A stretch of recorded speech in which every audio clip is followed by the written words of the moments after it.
Hey, we are back at it with Be On Sunday, where we take you. It has been a little while. We're going to take you inside the culture of Vox Church, and we have so much going on, so much to tell you guys. We are excited to be back behind the mic. I am sitting here with the one and only Pastor Justin. Oh, I forgot the lead pastor, Justin Kendrick. The greatest host in history, Kurt Garceau. You know, I just try to keep the hype on level high. Yeah. Level high. How are you, buddy? How's everything? Yeah, I'm good. It's been too long. Yeah. We haven't got to hang out for a while. We have not. We have not, you know? Yep. Doing great and loving life. Sad to see the summer end. Our kids start school next week. So you're sad about that? I'm sad about the summer. I'm excited that my kids are back in school. I know. I just had a parent tell me with older kids. They said, like, hey, listen, don't tell your kids you're excited for them to leave. And I'm like, oh, I've been telling them that the entire summer. Like, what do you? And I got to reverse that.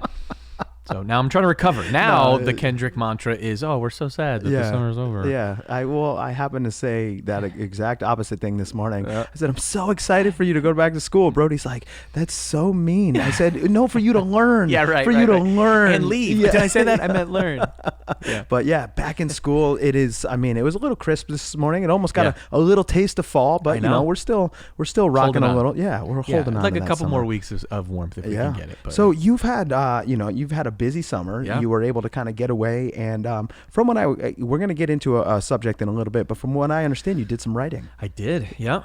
Been working on a book that will come out most likely next year, and so got away for a couple weeks. Was able to do that, and excited about it. It's funny. It's like 80% done. Yep. And maybe 85, but then once you get out of that writing flow, it's like every 1% is brutal. Yeah. So it's just, I got a big chunk of it done, and now I got to chip away for the rest of the year. Yeah, just crank it out. But at least you were able to get the majority done. You know, you have all the guts, you have all that stuff. But besides that, there's so much going on within the church. There is. We have a couple big events. We have a big event this weekend, actually. You want to give us a little insight on that? Yeah, looking forward to Renewal Night. So Renewal Night will be 6 p.m. at the Brantford campus on Sunday evening, and it's a blast. I mean, I'm really excited. I feel like I have a word to share, but those nights we really just kind of go where we feel like God's leading us. So who knows what'll happen. I love creating space just to see miracles, and it feels like every time we give God the space, the Bible's clear. It says, draw near to God, he'll draw near to you. Yeah.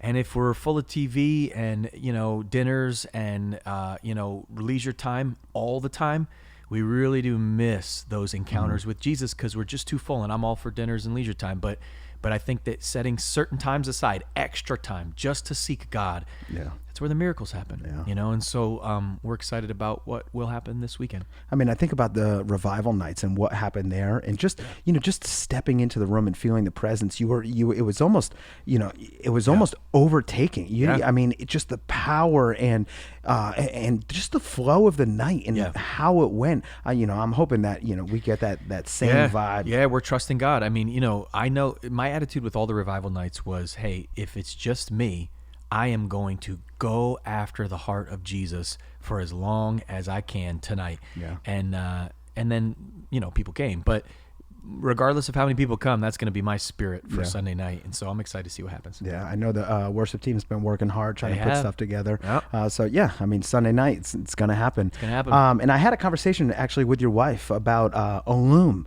Yes. I don't know how many details that you have, but you want to give her a little plug in the whole, what she's trying to accomplish with the women's ministry? Yeah, they're stepping out in faith. They're doing 2 back-to-back Saturdays for the conference. So it's the same conference, but twice. Last time they ran out of space at the Brantford location, and so they said, hey, how do we allow more ladies to get involved? I'm really excited. I know that she's been praying and thinking about the theme for about a year now, really talking about how do we learn to think the thoughts of Jesus? How do we learn to renew our minds with God's truth? And I do think that especially post-pandemic, coming out of the crazy world we've been in, that is absolutely central and essential, because I think what we've all had to experience and encourage ourselves to face is that we are more fragile than we thought. Yeah. We're more fragile mentally, emotionally, psychologically, spiritually. And so a lot of people dealing with anxiety, dealing with doubts, dealing with fears. The most important thing we can do right now is learn to think the thoughts of Jesus over our lives. And so, we have a new song that either came out or is coming out that talks about the word of the cross and how it speaks a better word over our lives. And I love that thought. It's kind of the same similar idea of the conference, is that what the gospel says about me speaks a better word than what I think or feel naturally or what others say.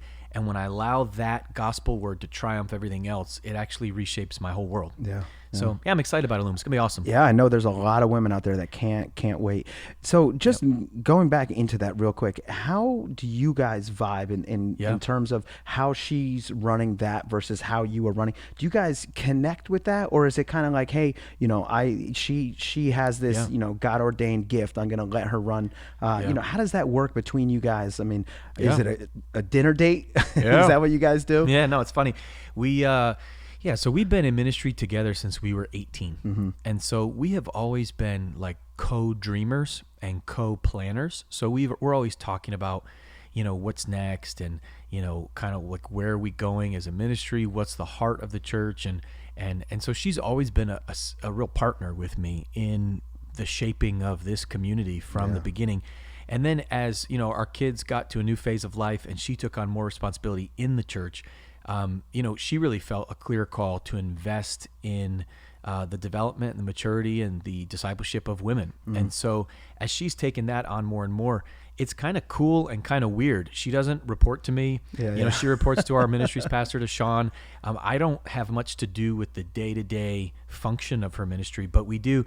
One thing we started is kind of crazy. We have 4 kids at home and life is full. And so once a month we have lunch together on a work day. And we just take an hour and she just bounces ideas off me for women's ministry. We just talk about where the church is going. And we're not one of those couples that Chrissy and I really like each other. Like we're just friends. So we enjoy being around each other. So we don't talk church like 24/7, but there is this interplay where we will talk church at home, and that's fine. But for us, it's never like overwhelming. We're never like, oh my gosh, all we have is church. Like, nah, not really. Like we've been friends for so long that that's just not been our dynamic. But it's an interesting vibe because, you look at a lot of relationships and the last thing you want to do is talk about, and I know it's a little bit different within the church, but you want to talk about something else, each other, what's going on, the kids, the family, and just to get that vibe of you guys and how you're kind of meshing together, working together for the main vision. I mean, our vision is to reach New England, and I think all of our listeners can appreciate that you guys are kind of tying each other in and working with each other. Yeah, it's a give and take, and there's no you can't prescribe it. It's different depending on every 2 people, But for her and I, it's always been a partnership. I really value, I'm a visionary. I kind of see things. I want to go far. She has incredible discernment, intuition, wisdom. She sees so many things I don't see, and so it's a really sweet, we're both natural leaders. So that's always interesting when you have a husband, because a lot of times one is really a leader, the other one's more of a support. We're both kind of natural leaders, but we've learned to feed off each other in really healthy ways. It's probably good she doesn't report to me though. That would probably not be a win. She never has and never will. So that's right. So we keep those lines clear, but it's fun. That's good. And I just have to ask about the kids. How are all the kids doing? I mean, it just feels like they're getting so much older, I mean, I see Gabe on stage. It's like he's a man. Gabe just got a job. Oh, yeah, I know. Isn't that crazy? Yeah, he's 15, turns 16. He starts driver's lessons and everything coming up, and so he turned 16 this fall. Yeah, Noah's great. Noah's 13. Ez is 8. Thea's 3.5. And honestly, they're thriving. Summer's been a fun time for us, you know, as a family. I think they're kind of ready for school to start because all the programmy stuff that we've done for them, whether it's summer camp or vacation, those are done. And now it's just like, all right, go to school. They're in the house. So they're like, okay, we're stuck at home all day. Can we see our friends? We're like, no, we have to go to work, you know? So it's time, but they're doing great. Good. So some more big, exciting news coming up. We have a release of the book, Sacred Us. So I just want to talk a little bit about what this book is. So I have some, just regular questions, but give us, the elevator pitch about what this book is. I think we're at a critical juncture right now in the spiritual formation of Christianity, not to make it too big, but across the Western Hemisphere, right? We're at this moment where a lot of people are walking away from church. A lot of people are done with the machine. A lot of people are disenfranchised with the routine of sing and hear a preacher and go home. and all of that. And so I think it's a moment, especially post-COVID, all the craziness that's happened, churches closing. It's a moment where we have to ask ourselves, what do I actually believe is the church? And what function does it have, not just in my life, but in the world and in society? And this book seeks to answer not so much the question governmentally or organizationally, what is the church, but more the heartbeat behind the church. And that's why the book's called The Sacred Us. It really talks about what is the substance of biblical community.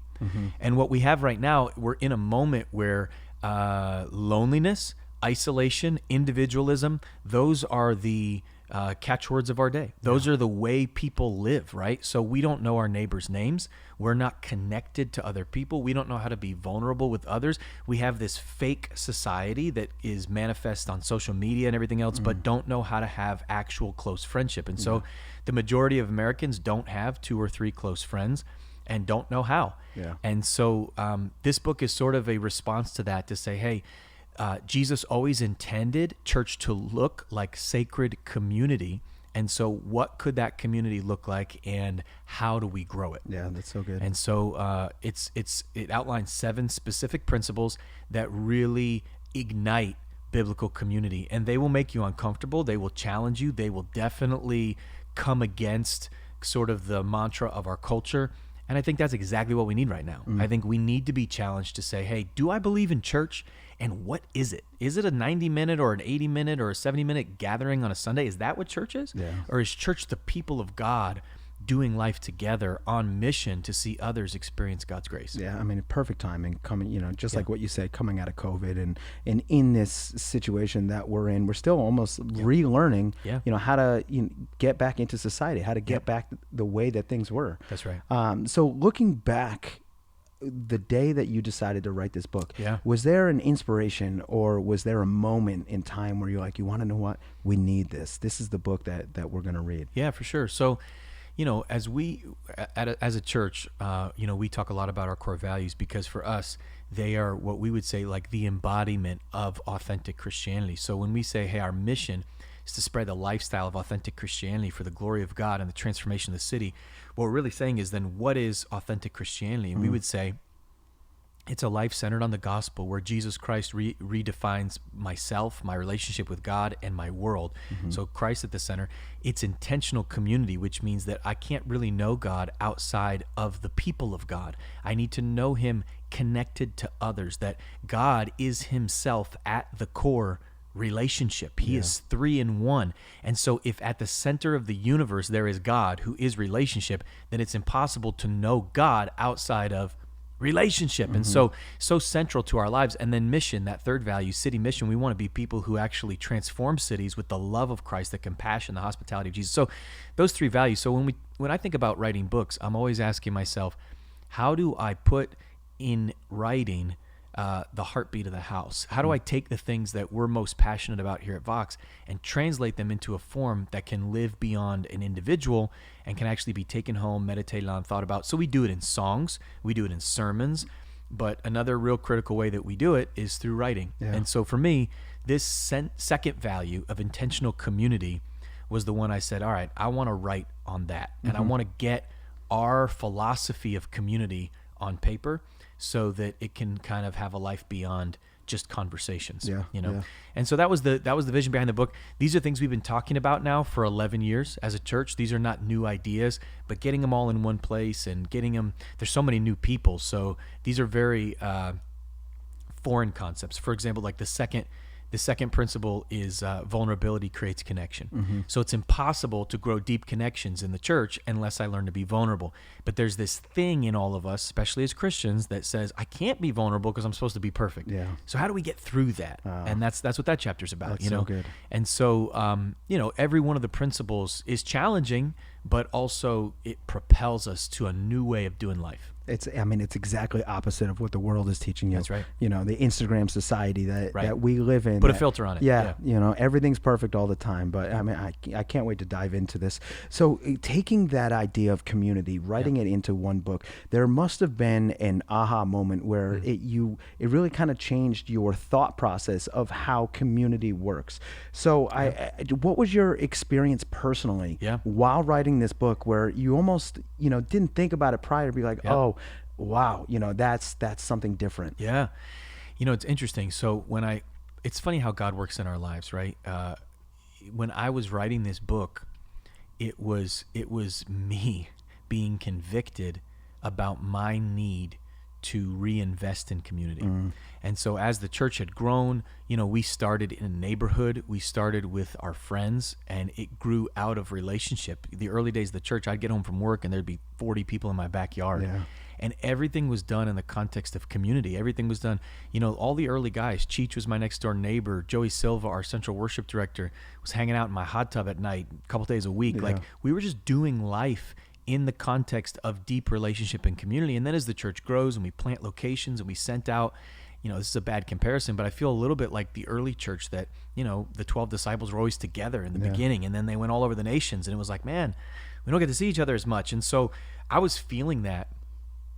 And when I felt this nudge to write this book, it was at a moment where I had to rediscover these principles, where they're things that I had learned and taught and lived for years, but now they had faded. A number of them had faded in my own life because of our expansion and, the challenges of COVID had started and everything else. And so, I wrote this book sort of as a moment for our church to be able to center around community building principles, but then also for me to be held accountable to relive and practice these principles. And so it's been, a book takes a long time. So I wrote this book over a year ago now. Yeah. And so it's been like the last 18 months of my life where I have been just relearning, repracticing.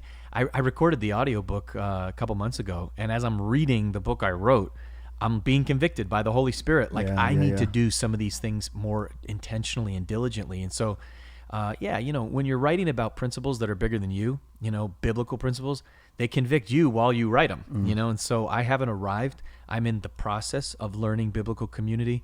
And I think this book is one contribution into that process, It's powerful to hear that, just this book alone, it's not, it almost convicted you to do something different than you were already doing. It definitely and for a lot of us, there's so many things out there that we think is the norm, but, we look at our situation, we can grow beyond where we're at right now. Absolutely. There's so much room for growth in every area.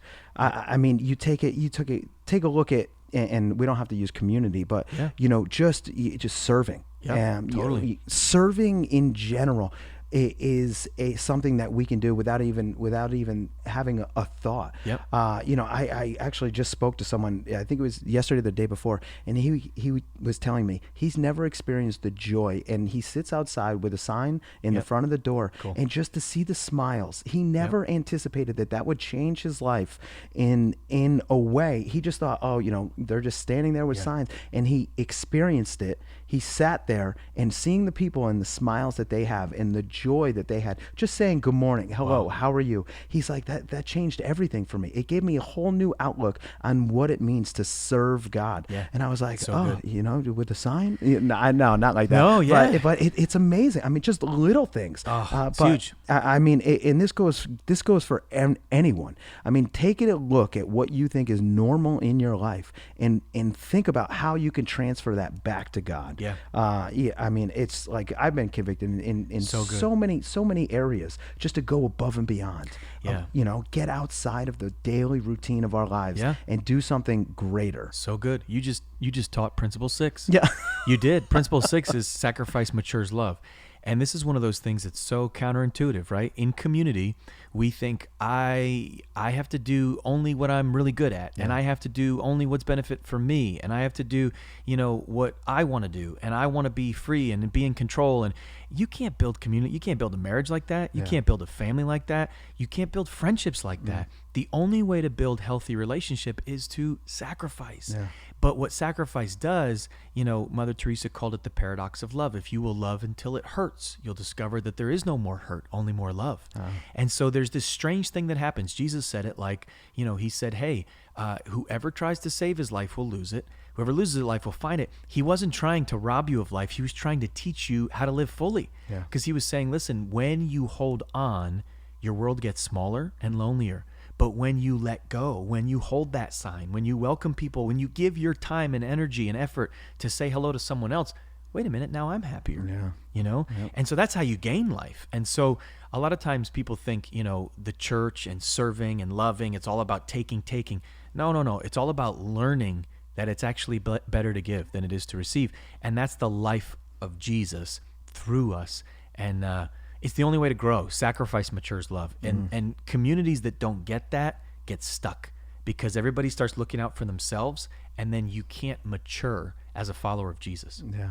And, as you're talking, I'm just thinking about the communities that I'm in. And, whether it's my family community, whether it's my church community, whether it's just, my friend group, these are the opportunities that I'm able to just almost feel free because I trust these people, and I'm able to let things go, and I'm able to listen, and we look back at our life in those moments and those situations where, and again, you can't feel true happiness without Jesus, but you know what I mean? Like, you're happy.